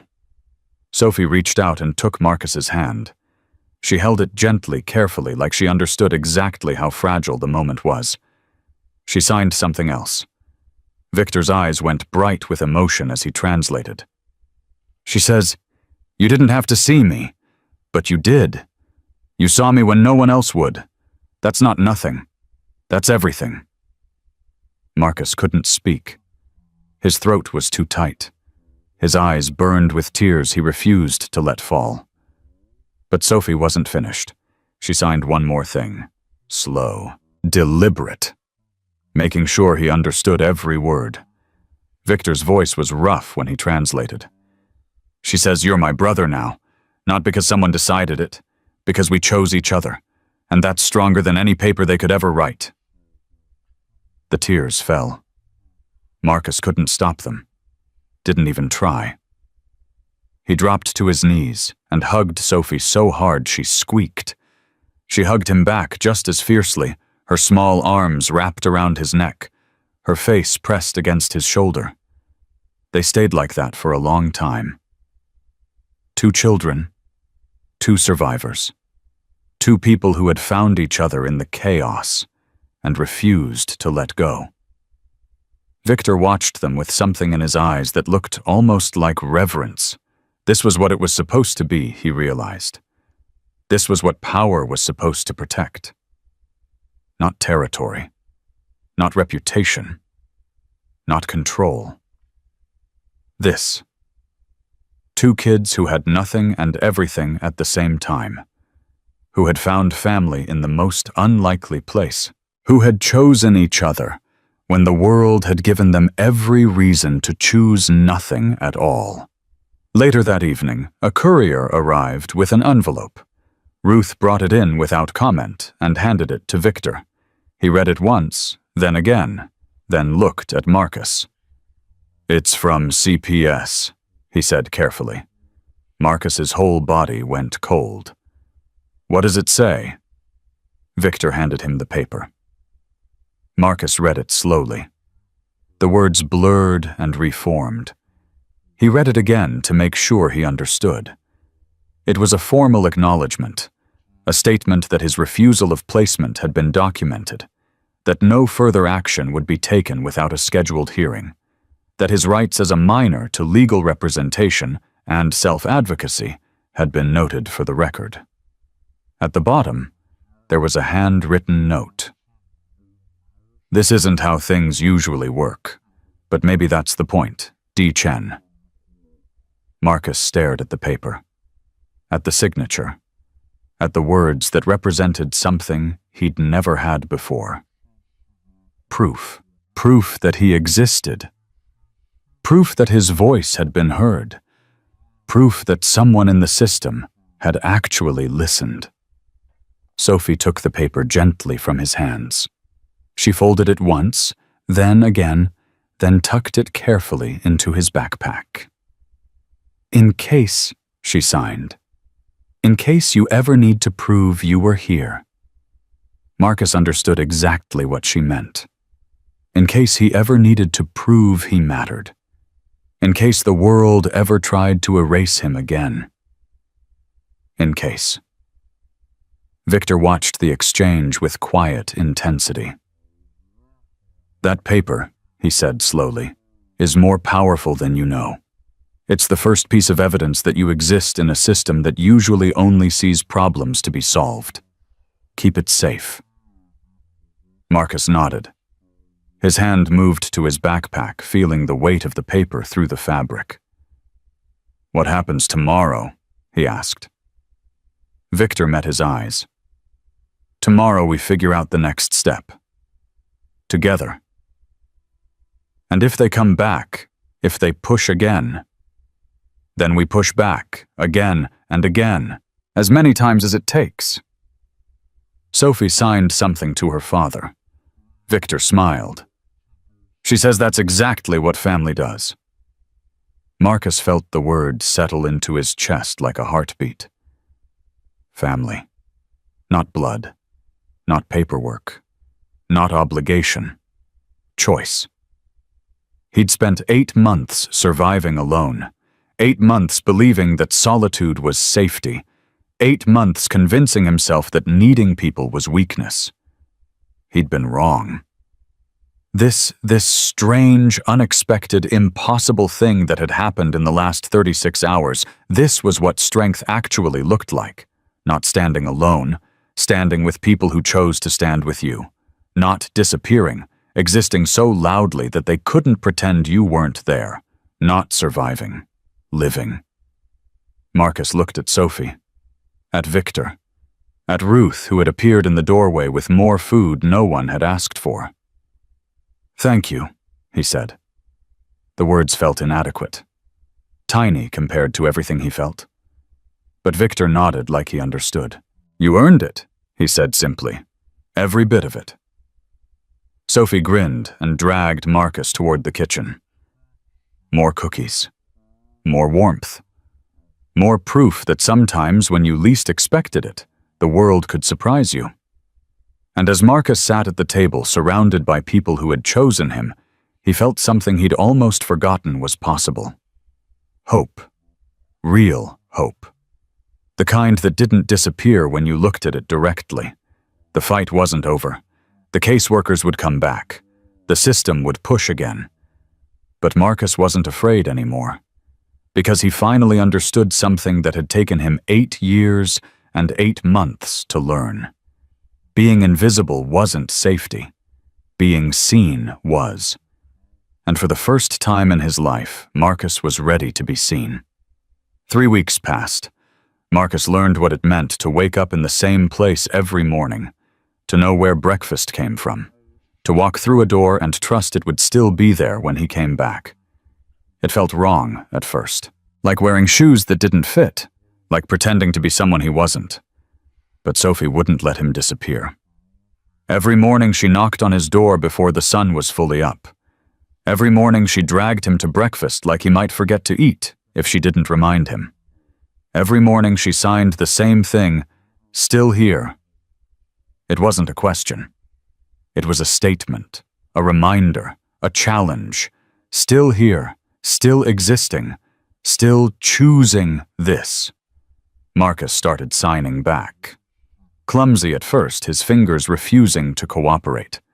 But Sophie was patient. She corrected him without judgment, celebrated small victories like they were championships. Victor watched from a distance, present but not pushing, available but not demanding. Diana called every few days with updates. The legal paperwork was moving. CPS had backed off, at least temporarily. The system was learning that Marcus wasn't a problem to be solved. He was a person to be reckoned with. But Marcus knew it wasn't over. He felt it in the way Victor sometimes paused before answering questions, in the way Ruth's smile went tight around the edges when the phone rang, in the way Sophie held his hand a little harder when strangers walked past the building. Something was coming. On the 22nd day, it arrived. Marcus was sitting at the kitchen table practicing signs with Sophie when Victor walked in with an envelope in his hand. His face was carefully blank. Too blank. "What's that?" Marcus asked. Victor sat down across from them. He set the envelope on the table but didn't open it. "It's from the court," he said. "Diana sent it over an hour ago." Marcus's heart stopped, then restarted at twice the speed. "What does it say?" Victor pushed the envelope toward him. "You should read it yourself." Marcus's hands shook as he picked it up. The paper felt heavier than it should, like it contained his entire future instead of just words. He opened it, read the first paragraph, then the second, then the whole thing twice, because his brain refused to process what he was seeing. Sophie grabbed his arm. Her eyes were huge with fear. "What?" she signed frantically. "What does it say?" Marcus looked at Victor, then at Sophie, then back at the paper. "They want a hearing," he said. His voice sounded strange, distant, like it belonged to someone else. "Next week, to determine my permanent placement." Sophie's face went white. Victor's jaw tightened. "That's not all. Keep reading." Marcus found his place on the page. The next paragraph. The words that changed everything. "They're recommending I be placed in state custody pending further review." His voice cracked. "They're saying the current situation is unstable, unsuitable, that I need structured supervision in an approved facility." Sophie shot to her feet so fast her chair crashed backward. "No!" She signed her movements, sharp and violent. "No, they can't do that. They can't just—" Victor caught her hands, gently stopping the frantic motion. He signed something to her that Marcus couldn't follow. Something that made her freeze, then crumble. She fell against her father's chest, shoulders shaking with silent sobs. Marcus sat frozen in his chair. The paper trembled in his grip. This was it. The catch. The price. The moment where everything good turned to ash. He'd known it was coming. He'd been waiting for it since the first night, since Victor had said one night, and Marcus had let himself believe it could be more. Stupid. So stupid. He should have run when he had the chance. "Marcus," Victor's voice cut through the spiral. Marcus looked up. Victor had one arm around Sophie, but his eyes were fixed on Marcus. Steady. Certain. The opposite of everything Marcus was feeling. "This isn't over," Victor said. "It says—" "I know what it says. It says what the system wants. It doesn't say what's going to happen." Marcus shook his head. "You can't stop them. You said yourself you're not my guardian. You have no legal authority. They can try." Victor's voice hardened into steel. "But trying and succeeding are different things. You don't understand." Marcus felt tears burning behind his eyes. "They always win. They have the law. They have the courts. They have procedure." Victor cut him off. "And procedure can be challenged, delayed, redirected. Diana has been preparing for exactly this." "Preparing for what?" Victor gently released Sophie and moved to sit next to Marcus. Close, but not crowding. Present, but not pushing. "When I called Diana that first morning, I didn't just ask her to file papers. I asked her to build a case. A real case. The kind that doesn't just delay the system. The kind that forces it to change." Marcus stared at him. "What are you talking about?" "Every placement you've ever had. Every failure. Every person who should have protected you and didn't. Diana has documented all of it. Interviews, records, evidence that the system didn't fail once. It failed over and over and over again." Marcus's heart was pounding now. "That doesn't mean—" "It means," Victor interrupted, "that when we walk into that hearing next week, we're not walking in to beg. We're walking in to fight. To show them that sending you back into their custody isn't just wrong. It's dangerous. It's negligent. It's exactly what got you into this situation in the first place." Sophie lifted her head. Her face was tear-streaked, but something had shifted in her expression. Hope, fragile and fierce, fighting its way back. "Can it work?" Marcus whispered.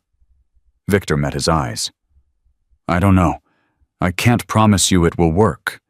But I can promise you this: we will fight. With everything we have. Until we've exhausted every option. Until they understand that taking you isn't the easy path. It's the hardest path they've ever walked." Marcus's throat was so tight he could barely breathe. "Why?" The word came out broken, desperate. "Why are you doing all this? I'm not your kid. I'm not your responsibility. I'm just your family." The words hit like a punch. "You keep saying that," Marcus whispered. "But it doesn't make sense. Family is blood. Family is choice." Victor's voice was raw now, stripped of all the careful control. "Family is Sophie grabbing your hand in a subway station because she saw something in you that everyone else missed.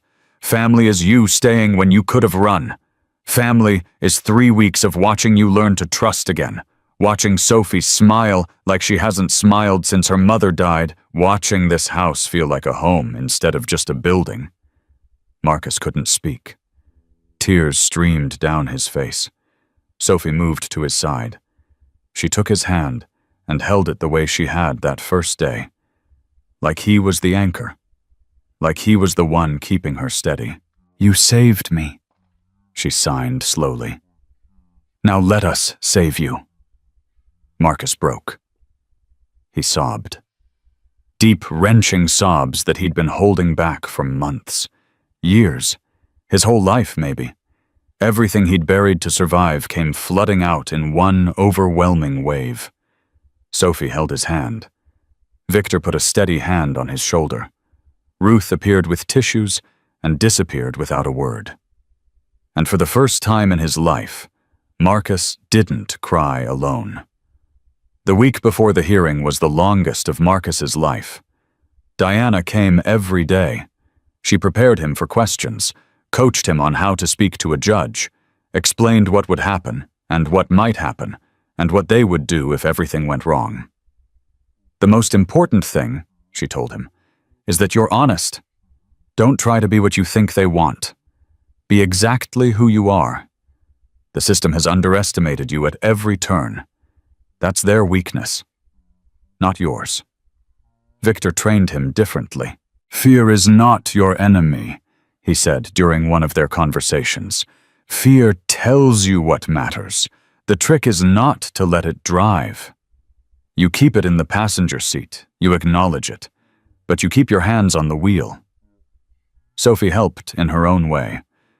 She practiced signs with him until his fingers ached.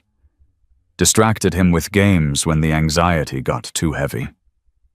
Sat beside him in silence when words signed or spoken weren't enough.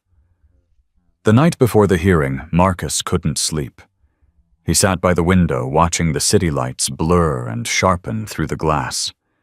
His backpack sat beside him, packed with everything he owned. Just in case. Just in case it all fell apart. Sophie found him there. She sat down without asking permission. Her feet were bare, and her hair was tangled from sleep, but her eyes were clear. "Can't sleep," she signed. "Me neither." They sat in silence for a while. The city hummed around them, indifferent to the weight of tomorrow. "I'm scared," Marcus admitted finally. His hands moved through the signs like they belonged there now. "I've never had something worth losing before, now I do, and I don't know how to hold on to it." Sophie considered this. Her expression was serious, older than her 6 years.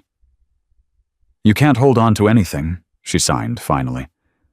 "Not really. Everything changes. Everything moves. That's not sad. That's just true." "Then what do you do?" Sophie smiled, small but real. "You choose it. Every day. Even when it's hard. Even when it hurts. You wake up and you choose to be here. To be present. To love the people who love you." She paused. "That's what my mom told me before she died." Marcus felt his chest crack open. "I didn't know your mom died." 3 years ago. Cancer. Sophie's hands moved steadily without trembling. She couldn't hear either. She taught me that being deaf doesn't mean being silent. It means finding different ways to speak. Marcus stared at this little girl. This fierce, brilliant, impossible little girl who had grabbed his hand in a subway station and changed everything. "I don't know how to have a family," he admitted. "I don't know how to stay. I've always been the one who leaves." "Then don't leave." Sophie's signs were simple, direct, unassailable. "Stay. That's all. Just stay." Marcus took a shaky breath. "Okay," he signed back. "Okay, I'll stay." Sophie nodded like that settled everything. Then she leaned her head against his shoulder and closed her eyes. They sat like that until morning. 2 children, 2 survivors, 2 people who had found each other against all odds and refused to let go. The courtroom was smaller than Marcus expected. No jury, no spectators. Just a judge behind a high desk, 2 caseworkers at one table, and Diana at another with Marcus Victor and Sophie beside him. The judge was a woman in her 60s, with gray hair pulled back severely and reading glasses perched on her nose. She studied the papers in front of her for what felt like hours before looking up. "This is the matter of Marcus, a minor child currently in an informal placement with Victor Cole." Her voice was flat, procedural. "The state is recommending transfer to an approved facility pending permanent placement decisions." Patricia Hayes stood, the caseworker from that first morning. Her smile was still polite, still empty. "Your Honor, the child in question has been homeless for approximately 8 months. He has a history of running from placements, the current situation residing with a man who has no legal connection to him is irregular at best. We believe structured supervision is necessary for his well-being." Diana stood. "Your Honor, with respect, I'd like to present evidence that directly contradicts the state's characterization." The judge nodded. "Proceed." What followed was unlike anything Marcus had ever witnessed. Diana laid out his history like a prosecutor presenting a murder case. Every placement, every failure, every adult who had been charged with his protection and failed. The foster father who drank. The group home where older kids terrorized younger ones. The final placement, the one Marcus had refused to speak about, where things had happened that made him run and never stop running. Diana had records, interviews, documentation that the system had reviewed and ignored. 3 placements in 2 years, Diana said. 3 failures. 3 times this child was returned to a system that had already proven it couldn't protect him. And now the state wants to do it again. To take him from the first stable environment he's found and put him back into the machine that broke him. Patricia's face was tight.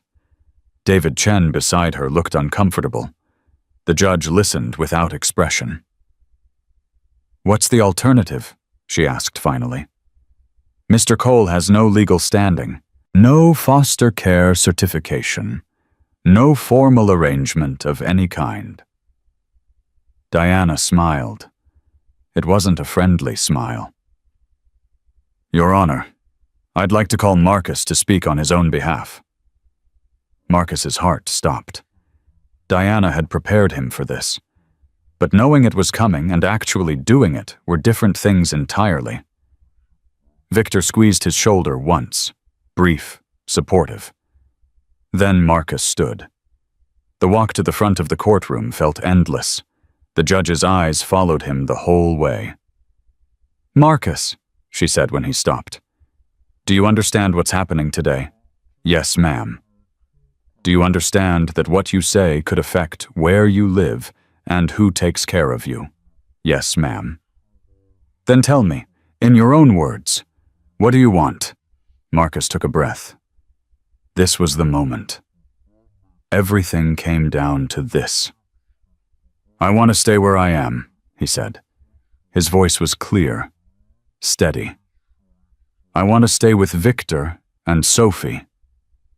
"Why?" "Because for the first time in my life, I'm not running. I'm not hiding. I'm not waiting for something bad to happen so I can figure out how to survive it." Marcus felt tears threatening and pushed them back. "I've been in your system, Your Honor, 3 times, and 3 times it failed me. Not because the people were bad. Some of them tried. But because the system sees kids like me as problems to solve instead of people to help." The judge's expression didn't change, but something shifted in her eyes. "Victor doesn't treat me like a problem," Marcus continued. "He treats me like a person. He asks what I want. He listens when I answer. He gave me room to speak for myself instead of speaking for me." He glanced at Sophie, who was watching with fierce intensity. "And Sophie chose me, when no one else would. When everyone else walked past, she grabbed my hand and held on. And I held on back. That's family. Not paperwork. Not procedure. Choice." Patricia stood. "Your Honor, the child is clearly articulate, but he's still a minor. He can't make these decisions." "With respect," Marcus interrupted, "I've been making decisions for myself for 8 months. I've kept myself alive when your system couldn't be bothered to. I've learned how to survive in ways that would break most adults. And now when I finally find people who want to help me, not control me, help me, you want to take that away." The courtroom went silent. Marcus looked directly at the judge. "I'm not asking for forever. I'm not asking for guarantees. I'm asking for a chance, a real chance, with people who actually see me." The judge was quiet for a long moment. Then she turned to Patricia. "The state's recommendation is noted. However, I'm not prepared to remove a child from a stable environment based solely on procedural concerns." She looked back at Marcus. "I'm ordering a 6-month supervised arrangement. Mr. Cole will submit to home visits and status reviews. Diana Reyes will remain counsel of record. And Marcus..." Marcus held his breath. "You will continue to speak for yourself. That is not a suggestion. That is a requirement. If at any point you feel unsafe, unheard, or unwilling to continue, you have the right to request a new hearing. Immediately, without conditions. Marcus felt the world tilt. Is that a yes? The judge almost smiled. That's a chance, Marcus. Make the most of it. The gavel came down. It was over. Sophie exploded out of her seat. She ran to Marcus and threw her arms around him so hard she nearly knocked him down. Victor appeared beside them a moment later. His eyes were bright, suspiciously bright. You did it, he said quietly. We did it, Marcus corrected. Diana approached with a satisfied smile. 6 months, with reviews. It's not permanent, but it's a foothold. We build from here. Marcus nodded. He was shaking. Actually shaking. But not from fear. From something else entirely. Outside the courthouse, the sun was bright and sharp. The city moved around them, indifferent and eternal. Marcus stood on the steps with Sophie's hand in his and Victor's presence at his back. What happens now? He asked. Now, Victor's voice was lighter than Marcus had ever heard it. Now we go home. We eat whatever Ruth has been stress cooking all morning, and we figure out the rest as it comes. Just like that. Just like that. Sophie tugged on Marcus's sleeve. When he looked at her, she signed something slow and deliberate. Welcome to the family. Marcus felt tears spill over. He didn't try to hide them. Thank you, he signed back, for not letting go. Sophie grinned. Never. They walked down the courthouse steps together. Victor on one side, Sophie on the other. The city spread out before them, full of noise and motion and millions of people who would never know what had happened inside that courtroom.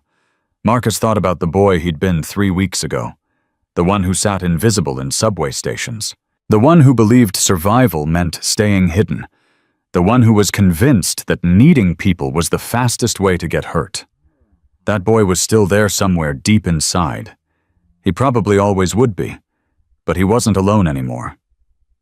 And that changed everything. Victor's phone buzzed. He glanced at it, then smiled. Ruth wants to know if you like chocolate cake. Marcus blinked. What? She's been baking since dawn. Apparently there was a lot of nervous energy to burn off. Victor's eyes sparkled. So, chocolate cake, yes or no? Marcus laughed. The sound surprised him. Real and free and nothing like the bitter thing he'd become used to. Yes, he said. Definitely yes. Sophie grabbed his hand and pulled him toward the car. Her excitement was contagious, unstoppable. Victor fell into step beside them. You know, he said casually, 6 months is a long time. A lot can happen. Like what? Victor shrugged. Like maybe at the end of 6 months we make it permanent, if that's what you want. Marcus stopped walking. You mean? I mean nothing's guaranteed. The system will have opinions. There will be more hearings, more fights. Victor met his eyes. But if you're willing to keep fighting, so am I. Marcus couldn't speak. His throat was too full. Sophie squeezed his hand. Family, she signed simply. And Marcus finally understood. Family wasn't a place you belonged to. It wasn't a document filed in some courthouse. It wasn't blood or obligation or duty. Family was the people who showed up, who stayed, who chose you over and over again, even when it was hard, even when it hurt.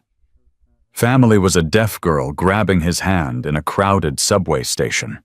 Family was a biker who stepped back so a homeless boy could find his voice. Family was 3 weeks that felt like a lifetime, and a future that finally seemed possible. "Let's go home," Marcus said. They walked to the car together, Sophie between them, the sun warm on their backs. And for the first time in 8 years, Marcus didn't look over his shoulder. He didn't calculate exits. He didn't prepare to run. He just walked forward into a future he hadn't known existed until a lost girl grabbed his hand and refused to let go. The road ahead wasn't certain. There would be more hearings, more challenges, more moments when the system tried to reduce him to a case number instead of a person. But Marcus would face all of it. Not because he wasn't scared, because he wasn't alone. And in the end, that made all the difference. 6 months later, on a cool autumn morning, Victor Cole officially adopted Marcus in a ceremony witnessed by Sophie Ruth Diana and 23 members of the Iron Wolves MC, who had somehow all fit into one small courtroom. When the judge asked Marcus if he had anything to say, he stood and looked at the family that had chosen him. "I spent 8 years believing that survival meant being invisible," he said. "That needing people was weakness. That the safest thing I could do was disappear before anyone had a chance to hurt me." He paused. Sophie was crying. Victor's jaw was tight with emotion. "I was wrong. About all of it. The safest thing I ever did was let someone see me. The bravest thing I ever did was stay when everything in me screamed to run. And the best thing I ever did was grab a little girl's hand in a subway station and hold on." He looked at Sophie. "She saved me. Not by fixing my problems. Not by making everything okay. She saved me by choosing me. By seeing something worth choosing when I couldn't see it myself." Sophie signed something back, tears streaming down her face. "She says you saved each other," Victor translated, his voice rough. "She says that's what family does." Marcus smiled. "Yeah," he said. "I guess it is." The gavel fell. The adoption was finalized. And Marcus, formerly homeless, formerly invisible, formerly lost, finally had something he'd never dared to hope for. A home. A family. A future. Not because the world had given it to him. Because he'd fought for it. Because he'd stayed. Because when a lost deaf girl grabbed his hand in a crowded subway station, he made a choice that changed everything. He held on. And he never let go.